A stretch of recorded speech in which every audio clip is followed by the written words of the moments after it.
আসসালামু আলাইকুম। আজকের ভিডিওতে আমরা দেখব যে এইটা হচ্ছে স্টুডেন্ট রেজিস্ট্রেশন ফর্ম। তো এইখানে যেহেতু আমরা হচ্ছে এসিএফ ইউজ করছি, এসিএফ হচ্ছে একটা প্লাগইন, ঠিক আছে? ওকে, অ্যাডভান্স কাস্টম ফিল্ড আর কি। তো এই প্লাগইনটা ইউজ করার কারণে আমাদের রেজিস্ট্রেশন ফর্মে এরকম একটা সেকশন চলে আসছে, হ্যাঁ। তো এইটাকে আসলে অফ করার জন্য আমরা চাইলেই এটাতে রাইট ক্লিক করে এটাকে অ্যাডিশনাল সিএসএস দিয়ে হাইড করতে পারি, কিন্তু এখানে আসলে হাইড করেও কাজ হবে না, কেননা এই যে এই ফিল্ডটা কিন্তু রিকোয়ার্ড ফিল্ড, হ্যাঁ।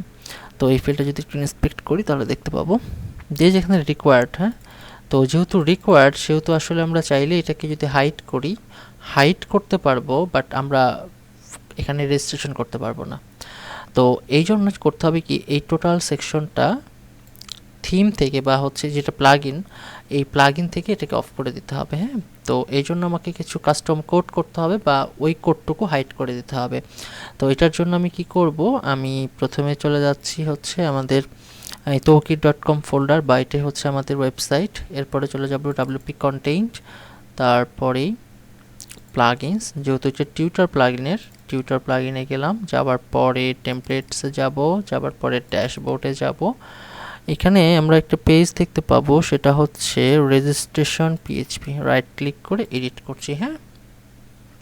ওকে, আচ্ছা, আমরা যদি একটু নিচের দিকে যাই, এই যে টিউটর ফ্রম রো, এইটাকে আমরা অফ করে দিব, হ্যাঁ। তো আমরা আসলে অফ করে দিচ্ছি। আচ্ছা, এখানে আমরা ক্লোজ করব, তাই না? অফ করলাম, পিএইচপিটা ক্লোজ হয় নাই, আমরা ডাবল ফরওয়ার্ড দিচ্ছি। ওকে, আচ্ছা, এখানে আমরা লিখে দিতে পারি যে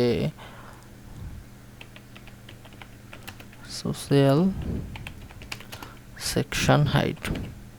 ওকে, এটাকে আমরা সেভ চেঞ্জ করছি, অ্যান্ড দেন এখানে যে যদি আমরা একটা রিলোড দিই তাহলে দেখবো যে এই পার্টটুকু আর নাই। দেখেন, পার্টটুকু নাই। আমরা হচ্ছে রেজিস্ট্রেশন করি, দেখি রেজিস্ট্রেশন নিচ্ছে কিনা। হ্যাঁ, রেজিস্ট্রেশন নিচ্ছে। আমরা লগ আউট করলাম, আবার যাই রেজিস্ট্রেশনের দিকে। ওকে, রেজিস্ট্রেশনে যাচ্ছি। ওকে,